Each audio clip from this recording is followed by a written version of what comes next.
Under the Speaker's announced policy of January 3rd, 2019, the gentleman from Kentucky, Mr. Barr, is recognized for 60 minutes as the designee of the Minority Leader. Thank you, Mr. Speaker. Tonight, we find ourselves at a crossroads in the history of our great nation. A nation founded upon the simple, self-evident truth that we are endowed by our Creator with certain unalienable rights, that among these are life, liberty, and the pursuit of happiness, and that to secure these rights, governments are instituted among men deriving their just powers from the consent of the governed.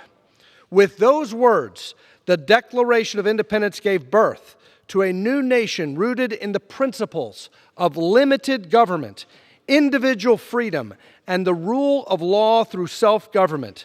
And it set into motion the greatest experiment in human freedom and prosperity the world has ever known. That is largely because our Constitution protected those principles through separation of powers, federalism, and the Bill of Rights. And just as the Constitution protected political freedom, it also protected our economic freedom and enabled the American people to flourish through entrepreneurship, business, and private enterprise operating in a free market. In short, Mr. Speaker, American capitalism, as enabled by the United States Constitution, has delivered the most free, prosperous, and successful country in the history of the world. But today, those principles of free enterprise and capitalism are under attack. And that experience and that experiment in liberty is threatened by left-wing politicians who are openly embracing socialism, defenders of central planning in the media and in the academy, and even some business leaders who are calling for a redefinition of the purpose of a corporation. And so today, my colleagues and I, members of the Republican Study Committee, join the debate. We join the debate between staying on the road of capitalism, prosperity, and freedom versus going down a much different path. What Austrian-British economist and philosopher Friedrich August von Hayek called the road to serfdom, in which he spelled out a vivid warning to the socialist intelligentsia in England that an experiment with socialist policies would result in the same disastrous outcomes that had destroyed liberty in Germany and Russia. The experience of history is clear. Whenever and wherever socialism has been tried and put into place, it has resulted in a loss of individual freedom, economic stagnation, diminished productivity, deprivation and shortages, misery and death. Central planning in Germany, Italy, and Japan before World War II, and in the Soviet Union and China in the post-war Cold War era, invariably resulted in soul-destroying and liberty-crushing totalitarianism. To paraphrase Hayek, fascism, communism, and so-called democratic socialism are merely variants of the same totalitarianism which central control of all economic activity tends to produce. Socialist parties may not deliberately aim for a totalitarian regime, but the experience of history teaches us that the unforeseen but inevitable consequences of socialist planning create a state of affairs in which, if the policy is to be pursued, totalitarian forces will get the upper hand. Economic planning necessarily requires coercion and uses of compulsion upon individuals in ways that deprive them of freedom of choice. As Arthur Charles C.W. Cook recently wrote, socialism is not democratic.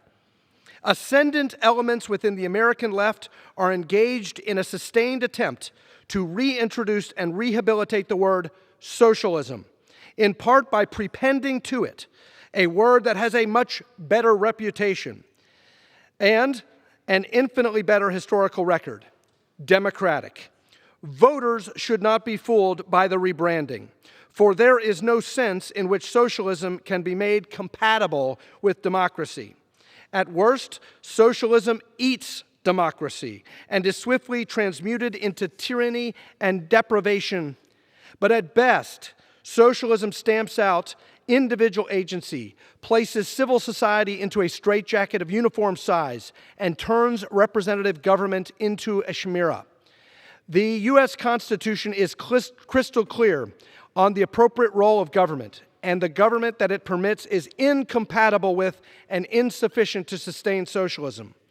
Just as the individual right to free speech is widely comprehended as part of what we mean by democracy, rather than as an unacceptable abridgment of majority rule, so the individual rights protected in property and by markets are necessary to the maintenance of a democratic order. In this deeper sense of the word, in the West, choosing to trade with a person in another country is itself a democratic act. Electing to start a company in your garage with no need for another's imprimatur is itself a democratic act.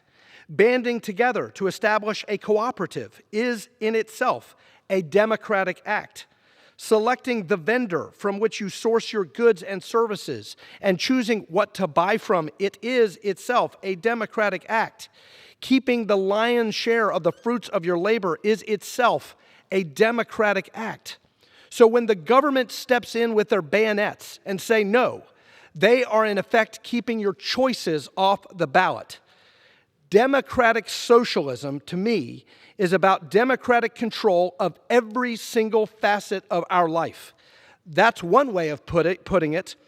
Certainly, another is tyranny.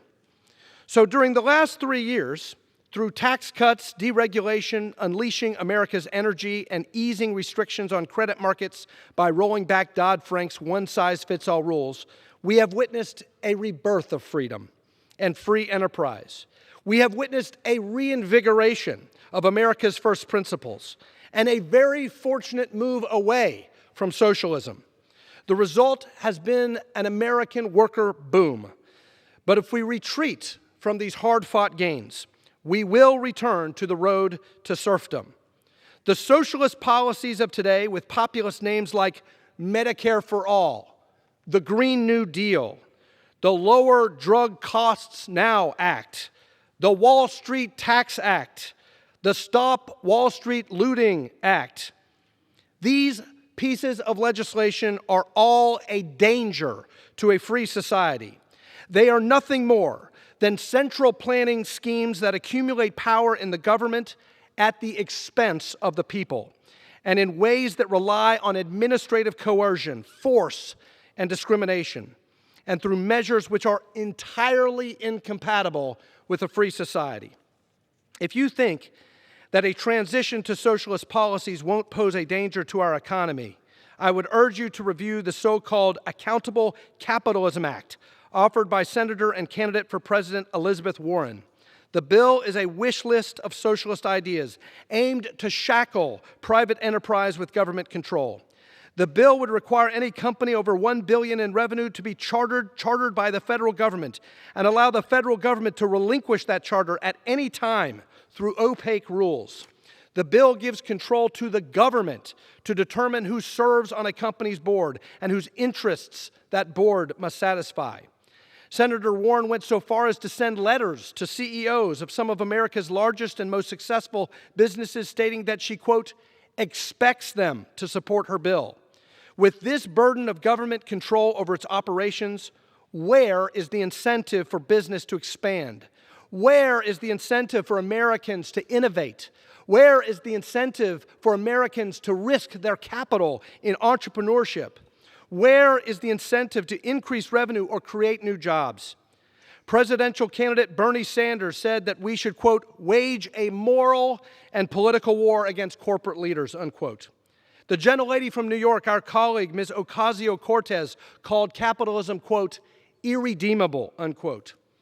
These arrogant attitudes of our nation's elected representatives threaten the very principles of limited government and individual freedom on which our country was founded, and they compromise the path to prosperity that a capitalist system creates. Tonight, Mr. Speaker, we will explore the extent to which socialism destroys freedom and crushes the human soul, and we will examine how socialism, far from delivering on its promise to help people struggling in poverty, that socialism itself produces poverty. It produces famine and misery and corruption. And we will also, on the flip side, in contrast, we will examine capitalism and how free enterprise and the benefits that it creates helps individuals and businesses thrive, how it is the American dream, and how pro-growth, free and fair market policies beget innovation, opportunity, and prosperity. And with that, Mr. Speaker, I want to yield time to my colleagues, beginning with the gentleman from Louisiana, the chairman of the Republican Study Committee, a champion of free enterprise, and a proud opponent of socialism, my friend, Mr. Johnson. Well, thank you. I truly thank my friend Congressman Barr for hosting this special hour. I applaud the sentiments that he just shared. I associate myself with him and the conviction that he has. I certainly share it, and I know so many of my colleagues, at least on this side of the aisle, do as well. In 1923, there was an average middle-class family man named Roy Otis Martin who bought a rundown lumber mill in Alexandria, Louisiana. He worked hard, he established it, he expanded it. He ultimately transformed it into one of the largest economic generators for our state. This is what makes America great. This is true freedom. This is real opportunity, and it is a story that has been repeated so many countless times throughout our nation's rich history. However, many Americans, particularly our younger generation, seem to be losing hold of these values. There was a survey that just came out this past March. We all lamented the findings. 49.6%, almost 50% of millennials and members of Generation Z responded to this poll and said that they would, quote, prefer living in a socialist country, unquote. It's shocking. Just last month, there was another poll that came out. It found that 70% of millennials say they are likely to vote socialist. 15% of millennials think the world would be a better place if the Soviet Union still existed.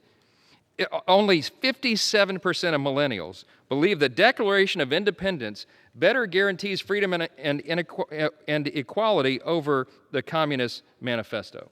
These are just shocking numbers, and they're really frightening, because it's this mindset that's the antithesis of everything that our founders fought for. What do we stand for in America? We stand for core American principles, the principles of individual freedom and limited government and the rule of law, things like peace through strength, fiscal responsibility, free markets, and human dignity. And those are all of the values that socialism steamrolls. Those are the ideals that this country was founded on, and they have to remain the foundation for everything we do because it is central to our identity. Unfortunately now more than ever, there's this false message that is taking root, one that says government is better, that more government is even greater, that most of those running for president in 2020 on the Democrat side of the aisle are promising free health care and free education, and some are going as far as actually promising free money to every American on a monthly basis for those who put their trust in the government. The problem is the government was never intended to be our savior. Our founding fathers built this republic on strong convictions that every American is entitled to individual freedom and they should never be controlled or owned or dictated to by the government. In fact, Thomas Jefferson said the following during his first inaugural address, quote, "What more is necessary to make us happy and a prosperous people? Still one thing more, fellow citizens, a wise and frugal government which shall restrain men from injuring one another, shall leave them otherwise free to regulate their own pursuits in industry and improvement, and shall not take from the mouth of labor the bread it has earned." There are two competing visions for America today, and that's the bottom line. The contrast is becoming ever more crystal clear. You simply cannot be for individual freedom and liberty and also be for socialism. Those are mutually exclusive pursuits. You simply can't have both. Socialism is the antithesis of everything we stand for in America, beginning with our national motto, inscribed right there above the speaker's head. Do you know that socialists sneer at the motto, "In God We Trust"? You know why? Because as social democrat turned communist hero and Soviet Union Premier Vladimir Lenin explained in 1905, this is what he wrote, quote, "There is nothing more abominable than religion. Every socialist is, as a rule, an atheist," unquote.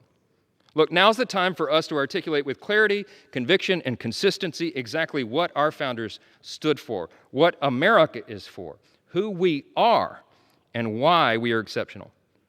I close by just thanking again the gentleman from Kentucky for putting this special order together at such a critical hour in our nation's history.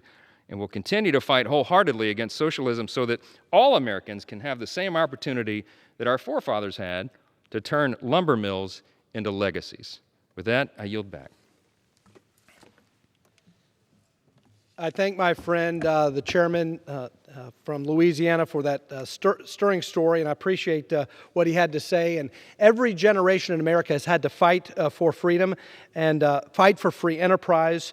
And I am reminded by a couple generations after the founding fathers, when our 16th president, Abraham Lincoln, in fighting for capitalism freedom, said this, quote, "You cannot help the poor by destroying the rich. You cannot strengthen the weak by weakening the strong. You cannot bring about prosperity by discouraging thrift. You cannot lift the wage earner up by pulling the wage payer down. You cannot further the brotherhood of man by inciting class hatred. You cannot build character and courage by taking away people's initiative and independence. You cannot help people permanently by doing for them what they could and should do for themselves." Abraham Lincoln. And now I am proud to invite to say a few words my friend from the Commonwealth of Virginia, a great patriot, Congressman Rob Whitman. I'd like to thank the gentleman from Kentucky for his stout and devout effort to highlight the differences between socialism and capitalism. It's just as you've heard, this really is a stark difference. It really is about what was this nation founded upon? What was it that our founding fathers had in mind that was so important to who we are? What were they doing to escape other systems of government to come here to create what has been and will continue to be the most accommodating and perfect form of government ever created? And why has it survived longer than any other form of government? It's because it highlights and allows the human spirit to prevail in all situations. And if you look at just what the definition of socialism is, it does, I think, for anybody out there who looks at this, it does give them pause. If you look at Merriam-Webster, the definition of socialism is any of the various economic and political theories advocating collective or governmental ownership and administration of the means of production and distribution of goods. So rather than an individual says, hey, listen, I've got an idea, I'm willing to risk my resources, I'm willing to put everything I have into this to succeed under a system of capitalism, under a system of socialism would be, no, sorry. The government's going to be in control of this, and the government sees this as a good thing, then it will allow it to go forward. Another definition, a system of society or group living in which there is no private property. Think about that. I want everybody out there to think about this, millennials and otherwise, a system where there is no private property. Think about what your life would be if there was no private property. Your home, your automobile, all this idea of collectivism is the underpinnings of socialism. Another definition, a system or condition of society in which the means of production are owned and controlled by the state. So if you have a business and you're very good at what you do, just as Mr. Johnson pointed out, that business in Louisiana that's very good at building a company that met the needs of folks that need building supplies, sorry, if it's under socialism, the production there at that company is going to be controlled and owned by the state. Now think about that. Think about those elements and what has made this nation great. This nation has not been made great by having things under government control. It's the innovation, it's the creation, it's the willingness to take a risk by individuals across this nation that have provided for the nation we are today, and I believe is the greatest provider of human needs. In fact, our system of capitalism, which operates in a free market system, in what we know as the free enterprise system, is the most productive supplier of human needs and economic justice. You hear a lot today about economic justice. Oh my gosh, there has to be economic justice. Economic justice is provided by the will and creativity of individuals in being able to pursue what falls within their realm of talents. How can they take what they have as individuals, whether it's resources or talents, and make the most of those? That's what has made our nation great. That's the system of government that beyond all others has shown through history to be extraordinarily successful. It has made us the nation we are today. And it's our job as legislators to point that out, to make sure we enable this system of government to do even more. We look at our economy today and we understand that government needs to get out of the way. Government needs to be an enabler. Government needs to make sure that we allow for the creativity and innovation that, again, makes this nation great. It's our job to encourage those businesses to thrive instead of subjecting them to additional regulations. You know, the element of deregulation has been phenomenal. And if you talk to businesses today, they love it because they said, listen, you unleash that entrepreneurial spirit. You unleash the willingness for us to take a risk. You unleash us being innovators and creators and doing things that otherwise wouldn't be possible under a system of socialism. We just saw here recently the jobs report. We have a record unemployment rate being at record low levels. We look at employment in all sectors of our society being at record highs. We look at wage growth increasing. All of those things happening under our system of free enterprise. I'll go to Virginia and look at what's happening in Virginia. Virginia was named as one of the top places to do business in 2019, and it's because the state legislature has enabled businesses to prosper. They've created the right mix of leveling the playing field through regulation for businesses, not being over-regulatory, but making sure that we create a fair and level playing field. That is indeed the role of government. That will not happen under a system of socialism where government is in complete control. That is counter to what has made our nation great. We know that the proposals being made by the other side that espouses these elements and underpinnings of socialism include things like Medicare for All, which is a taxpayer-funded, government-run healthcare system that by conservative estimate would cost tens of trillions of dollars and would force 158 million Americans off of their private or employer-based healthcare plans. Now, as I talk to folks, they said, listen, give me the choice. I want that individual liberty and freedom, that which comes to them under our Constitution. They want to be able to choose. They don't want the government in control. Yet under socialism, the government is in control. Other measures that include the Green New Deal and a plan to require taxpayers to subsidize federal elections put the government in control, the government in the driver's seat. So the ability to self-determine, the ability to say, listen, there's some things that I can do if the government will just make sure that in the regulatory realm they level the playing field, make sure that they don't take too much of what I earn in order to run the government so that they can indeed be successful. Those are the underpinnings of a successful government, a successful system of free enterprise, a system of capitalism that provides for the needs of citizens of our nation. The Green New Deal would dictate that Americans can eat where they and where they can travel, what Americans can eat and where they can travel and how they can power their homes and what they can do to make a living and what they can buy and so much more. It controls that. Again, the idea under the Green New Deal is the government's under control. Let me tell you, if we are going to be a nation where we have energy independence, where we look at having cleaner air, where we look at making sure that we do things that are environmentally responsible, it is unleashing the innovation and creation that comes to us under a system of free enterprise that will do more than, I argue, any government-dictated system. So the Green New Deal saying government's going to mandate this and mandate that actually, I think, takes us longer to get to the place where we need to be to make sure that our environment's clean and we are doing the best job possible in using our energy resources. And in total, the cost to the taxpayer is unbelievable. $93 trillion, or $600,000 per family across the nation. That is not the highest and best provider of human needs, and I understand human needs.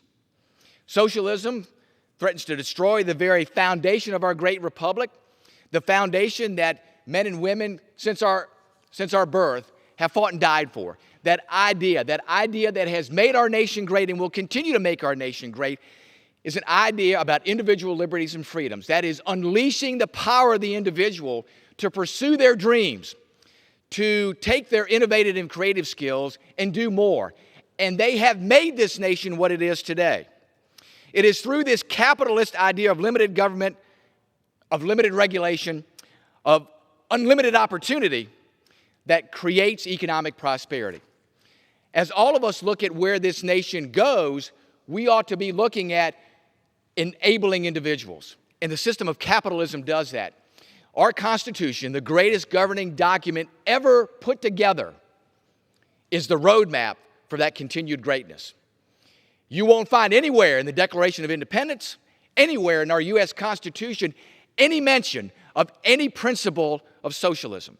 You will find throughout that, though, preserving individual liberties and freedoms, making sure that we are meeting the needs of individuals, and making sure the government is there to protect those individual liberties and freedoms that we receive from our Creator. That's what's made our nation great. That's what will continue to make it great. That's what we all need to make sure that we communicate so that we can continue what is and will continue to be the greatest nation the world has ever known. And Mr. Barr, thank you so much for the opportunity this evening to speak about what truly is a contrast between the principles of our republic that operates within a democracy, that system of free enterprise versus our system of capitalism versus socialism, and why we know it has made and will continue to make this nation great. Great job. Thank you. Thank you. I thank my friend from Virginia and for his passionate defense of free enterprise and illuminating the true cost of socialism. And not just the $93 trillion price tag that he mentioned, but the true cost, which is the cost of our very freedom by empowering government at the expense of the people. And at this time, to continue our discussion, Mr. Speaker, I'd like to recognize a true capitalist. Who better to defend the system of capitalism than a man who is himself a businessman, an entrepreneur, a risk taker, a capitalist, my good friend and a terrific member of the Financial Services Committee, Congressman Roger Williams of Texas.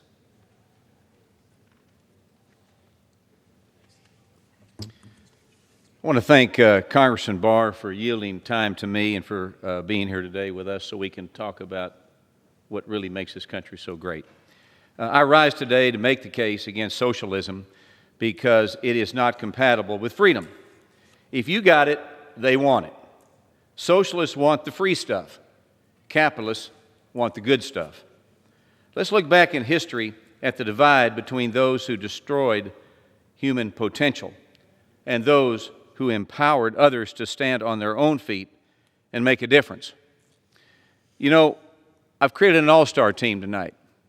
And the socialist all-star team, you'll recognize names like Joseph Lenin, Karl Marx, Hugo Chavez, and Fidel Castro, all proponents of socialism who promised their people would be provided for if small amounts of individual liberty were forfeited. Instead, they left men, women, and children starving in the streets and stuffed their pockets with money from other people. These failed socialist regimes drove their countries into the ground, some of which have never recovered. On the capitalist all-star team, you'll recognize names like Adam Smith, Ronald Reagan, George Bush, Jack Kemp, Henry Ford, and Donald Trump. All proponents of capitalism who promoted the ideas of individual responsibility and free enterprise. Now, this team recognized that what sets America apart from the rest of the world is the drive to reach our fullest potential, coupled with a free market economy. Risk and reward are a big deal to capitalists. They want a hand up. Guarantees are a big deal to socialists. They want a hand out. Capitalism is about taking responsibility for what you create and making it even greater. We are a nation of opportunity and incentive. And because of those principles, we are a nation of hope where everyone can benefit. Capitalists believe in individual integrity and the dignity of reaping reward from hard work. It is the greatest force in the history of our world for lifting people out of poverty and we must instill this value in future generations. Now, the version of a shiny progressive socialism that we see touted by Democrats who promise equality and prosperity, they sell these lies to everyone, that everyone can succeed if there is a central power regulating fairness. Well, that central power, remember, runs Amtrak and it runs the post office. Now, fairness could not be further from the truth. The government should never, ever be in the business of picking winners and picking losers. I serve on the Financial Services Committee, and I ask most witnesses who testify before us if they are a socialist or are you a capitalist? And can you guess the results?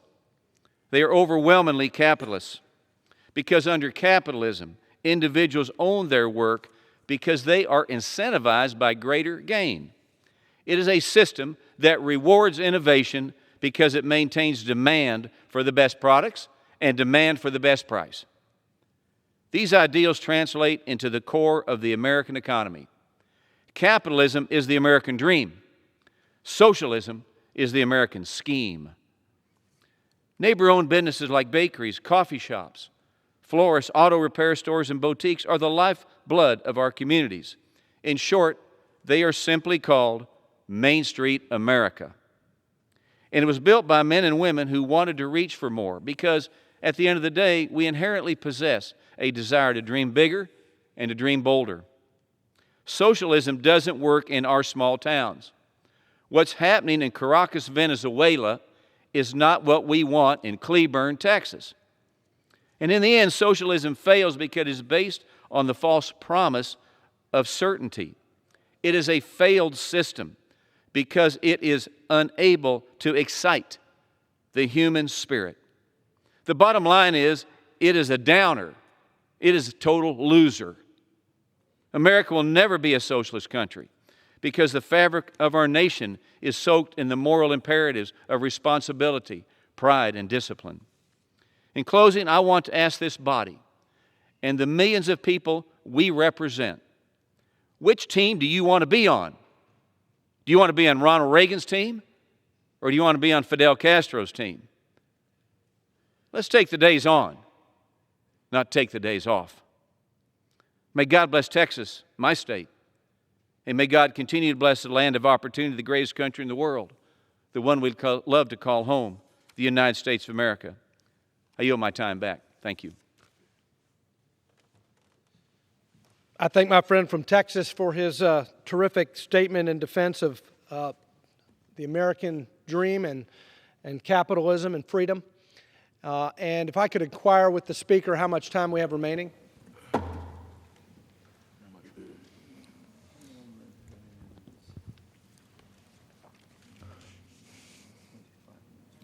"25 minutes. Thank you, Mr. Speaker. And at this time, I would like to recommend a true patriot to his country, a veteran who has served his country, a man, quite frankly, who has fought communism and socialism in Southeast Asia, a great American hero from the great Hoosier state of Indiana, Congressman Jim Baird.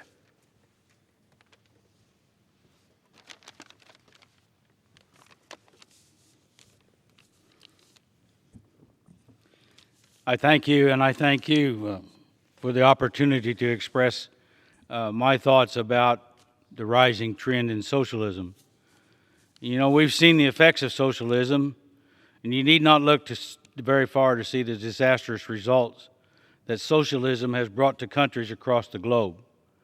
From the collapse of the Soviet Union in 1991 to the political and humanitarian crisis unfolding in Venezuela, socialism has brought about mass suffering, human rights violations, and rampant corruption. No other form of government has brought about such tragic results. Capitalism has stood the test of time, fueled by individual freedom and free market competition. The United States has flourished because of capitalism, becoming the world's largest economy and providing economic opportunity for hundreds of millions of citizens. We must stand for capitalism. Without it, humanity will recede and our progress will slow. I call your attention to the thousands of men and women who have served in uniform, and some who gave all, in an effort to protect the freedoms that we enjoy. Mr. Speaker, I never thought that I'd feel the need to speak out against socialism before this great body. But I will do so that generations to come will enjoy the same opportunities for prosperity that my generation was afforded. And I thank you again for this opportunity. I yield back the balance of my time.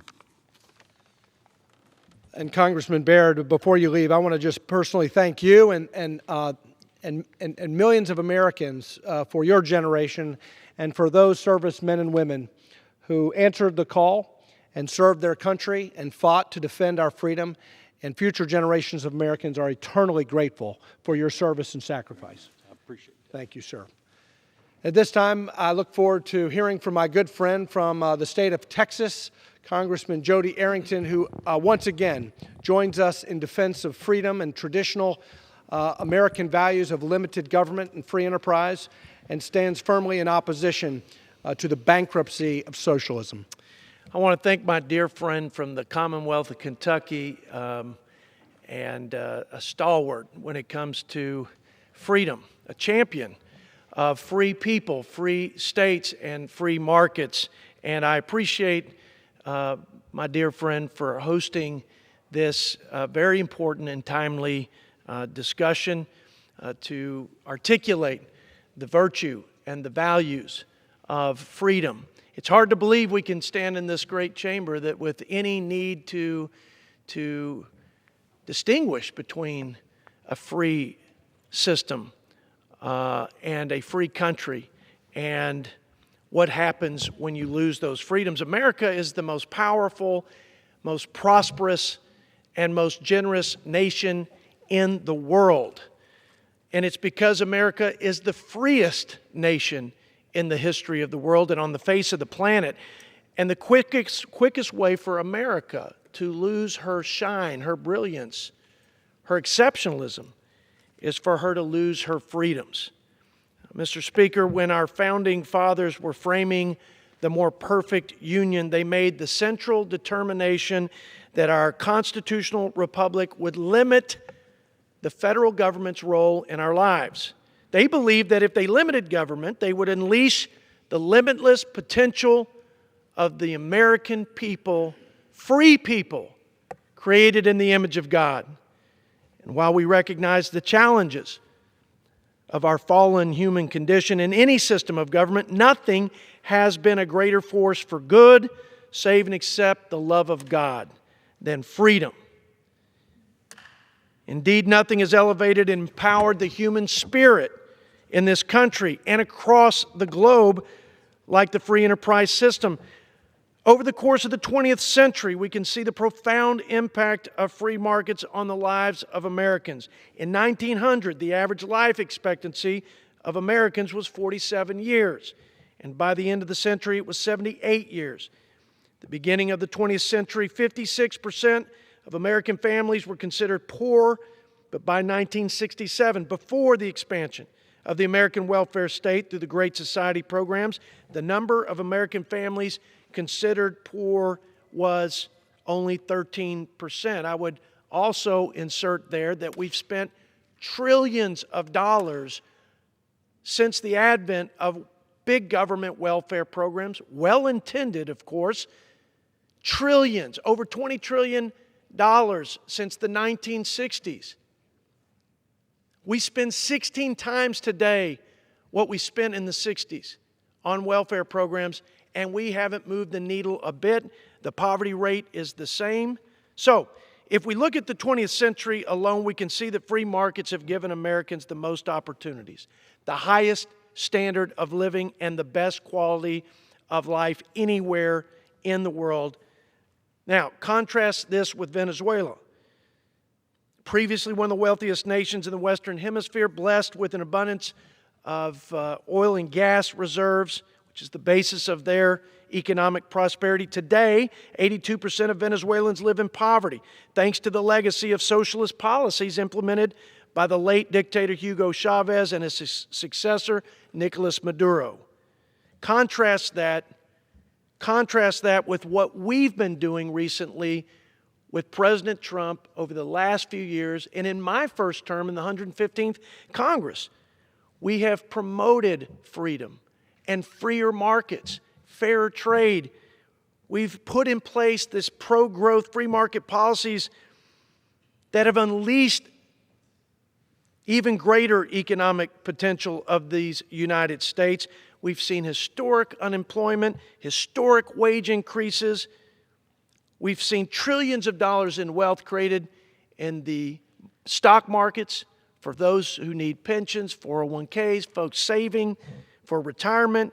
The list is long, but the message is that if you get off the backs and out of the way of our entrepreneurs, our innovators, our risk takers, they will do what they do best, and that's create opportunities. But all of these opportunities, this record growth, these benefits for American families are at risk. Our country, my dear friend Mr. Barr, is at an ideological inflection point. We can continue to build on the success and prosperity from free markets, or we can go down the road to serfdom that you mentioned.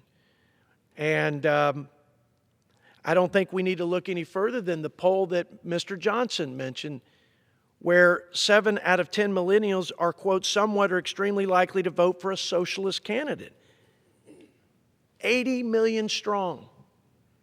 70% of the generation that will make up the largest voting bloc in the next election is leaning towards voting for a socialist. Not in Cuba or in Venezuela, right here in the United States of America. John Adams told us, "You'll never know how much it cost my generation to preserve your freedom. I hope you will make good use of it." Folks, right now we're in grave danger of forsaking the freedoms for which our founders fought. If we go down this ruinous road of socialism, the choice we make as Americans will determine our nation's identity for the remainder of the 21st century. It's a choice between whether our future will be forged by freedom and faith, both in God and in our founding principles, or whether we're going to submit to the rise of socialism and the tyranny of big government. We have to be vigilant and do everything in our power to ensure the arc of the future bends towards freedom, not government control over every aspect of our lives. Because only if we do this, only if we protect these precious freedoms, will we give our children and grandchildren the freedoms and opportunities that every generation of Americans have enjoyed. Thank you, Mr. Barr, for the opportunity to join you in this special order. Thank you for your intentionality to bring this topic for discussion and for including me. And I want to yield back to my friend from the Commonwealth of Kentucky. I thank my friend from the great state of Texas for his vigorous defense of freedom and limited government and capitalism, and I certainly appreciate his words and his friendship. And Mr. Speaker, if I can inquire how much remaining time we have? 16 minutes. I thank the Speaker.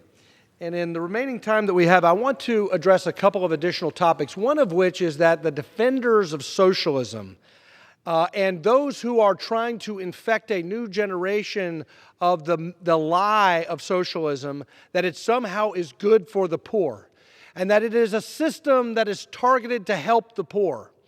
This is the greatest, perhaps, of all of the lies of socialism. We talked about the lie of socialism, that it could possibly be democratic, and we talked about how it is totally incompatible with democracy.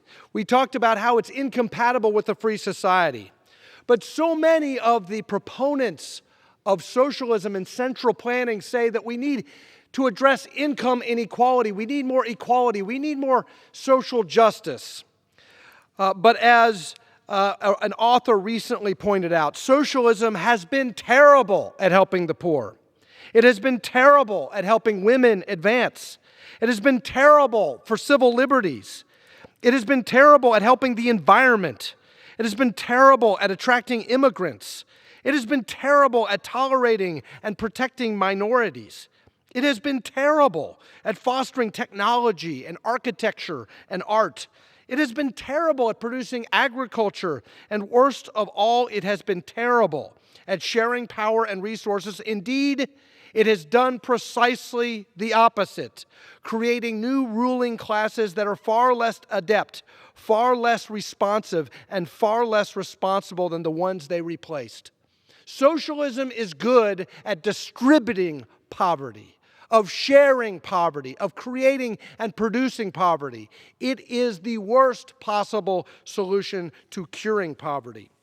And my friend from Texas made an allusion to Venezuela and how good of an example that is to illustrate the moral bankruptcy of socialism when actually put into practice. The Venezuelan president is now a ruthless dictator who has cracked down on free speech, prohibited mass political protests, and confiscated firearms from anyone who is even remotely critical of him. 13% of the country's population has now fled, and those who have remained have been left so degraded by the government's price controls that they have gone years without toilet paper, meat, and other basic necessities, and have, as a consequence, taken to eating zoo animals for sustenance and scouring garbage bags for supplies. According to the Pharmaceutical Federation of Venezuela, the country is suffering through an 85% medicine shortage and a 90% shortage of basic medical supplies. The child mortality rate has increased 140%. 90% of Venezuelans now live in poverty. This year, the IMF predicts inflation will hit 10 million%.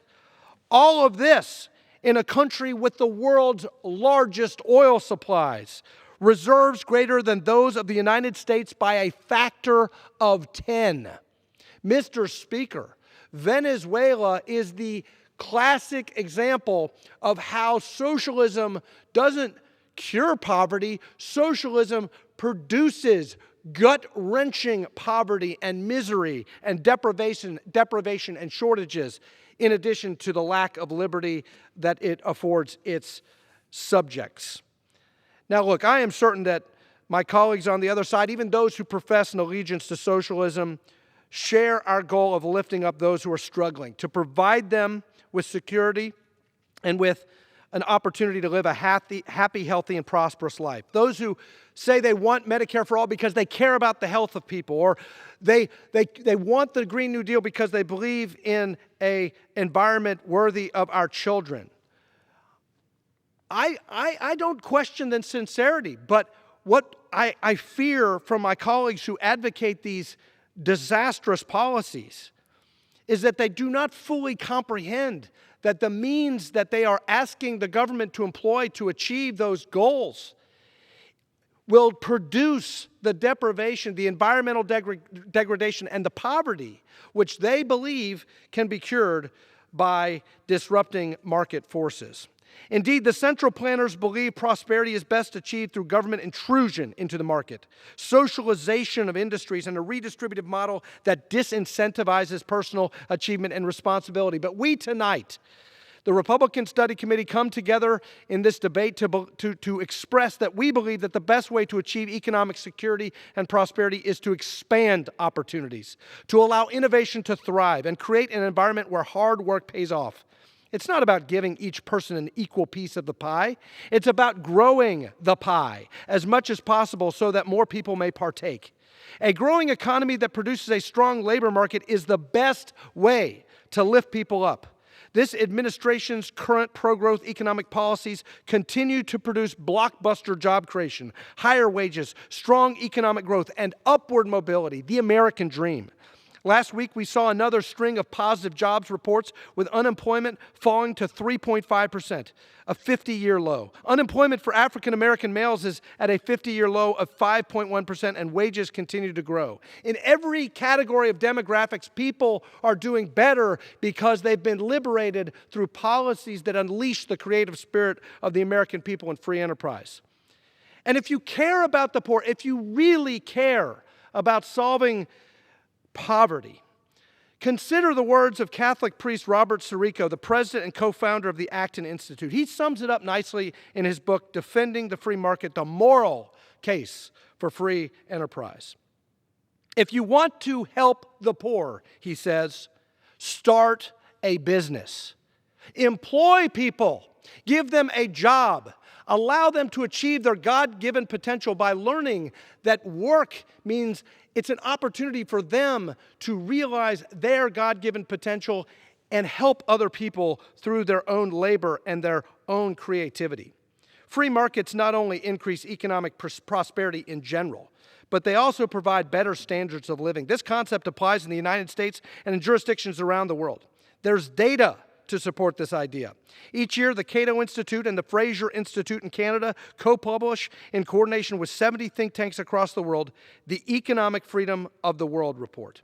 The report measures economic freedom via 5 metrics: the size of government, the legal system and property rights, the soundness of money, the freedom to trade internationally, and the amount of regulation. The United States ranks in the top 5 countries for economic freedom, while Venezuela ranks dead last.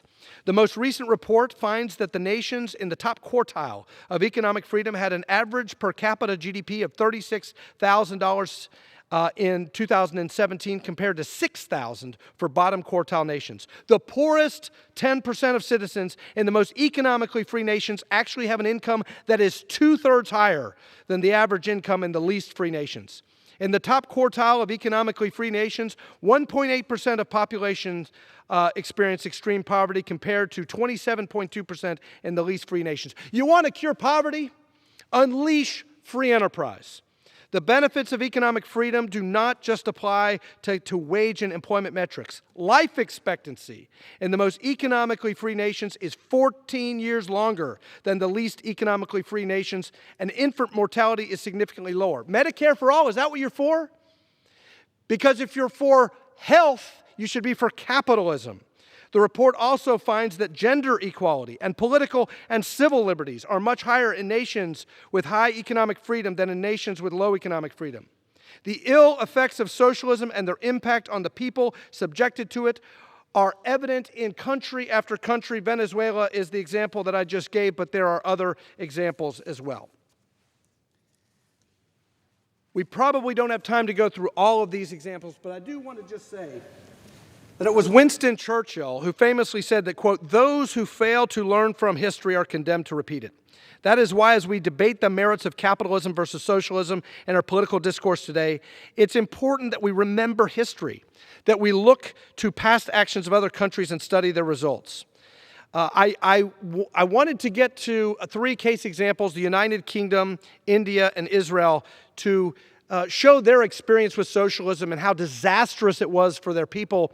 And when they changed course and they embraced capitalism and freedom, the prosperity that it delivered. We'll get to that on another evening. But suffice it to say that when you have market-based incentives, where you have by and large free trade, where you have low regulation, where you have less taxes, where you have people who are able to achieve their potential without undue interference from the government, where you have market forces, you produce more, you become more productive, and you provide for people who need assistance. The U.S. economy today remains a shining example of how opportunity, ingenuity, and a market-based economy with appropriately tailored regulation can drive prosperity for its citizens. As we said before, unemployment is at a 50-year low. Why would we want to abandon free market economics at a time when the country is benefiting from it? Industries from technology to energy to manufacturing to services, they're booming. We're the leaders in innovation. We have an economy that draws people from around the world who hope to make a better life for themselves. I'll return to the wisdom of Austrian-British economist F.A. Hayek when he said in a famous warning that political liberty is not enough. Quote, "Even a strong tradition of political liberty is no safeguard if the danger is precisely that new institutions and policies will gradually undermine and destroy that spirit. The consequences can, of course, be averted if that spirit reasserts itself in time and the people not only throw out the party, which has been leading them further and further in the dangerous direction, but also recognize the danger and the nature of the danger and resolutely change their course." And what that warning says, and what he means by that warning is it may not come in the full-on proposal of socialism. It may come in incremental form. But we must abandon those parties which are leading us further and further down the road of serfdom in the dangerous direction, away from freedom and more towards central planning. Reject it and move back towards freedom. Alexis de Tocqueville, when he observed early America, he warned of the modern welfare state. In a nation that prides itself upon the idea that the people are sovereign, isn't it sad that the modern American left wishes to deprive the people of that very sovereignty, of that very self-government upon which this nation was founded, and instead impose upon the people an insidious form of servitude to bureaucratic rules upon rules governing their every action and behavior? So much so until the will of the individual is shattered, constantly restrained from acting as he or she normally would in a free state, until the people are reduced to, quote, a flock of timid and industrial animals of which the government is the shepherd, unquote. Mr. Speaker, I don't think any of us want to go down that road to serfdom. I don't think any of us want to stamp out the freedom and the self-government, the idea that we remain and must continue to be a government only through the consent of the governed. Tonight, my colleagues and I, defending freedom, defending capitalism, defending free enterprise, defending entrepreneurship, and opposing vigorously the corrupt and immoral idea of socialism, we appeal to the good sense of the American people at this time in our nation's history. We appeal to the people that now is the time to reassert the spirit of liberty, to throw out the party of socialism and central planning, the party which is leading America further and further in the dangerous direction with policies like Medicare for All and the Green New Deal, to recognize the danger and to resolutely change their course to embrace the cause of freedom and free enterprise. And for anyone who knows any American who is tempted by the lies of socialism, share with them this debate tonight. Share with them the truth. Share with them the truth that freedom and capitalism is the answer to democracy. It is the answer to upward mobility. It is the answer to poverty. It is the answer to soul-crushing deprivation and shortages. That the true way to care for those who are less fortunate is to give people opportunity and freedom to achieve their God-given potential. And with that, Mr. Speaker, we contend that we will continue this debate until we secure for our children and our posterity the blessings of liberty.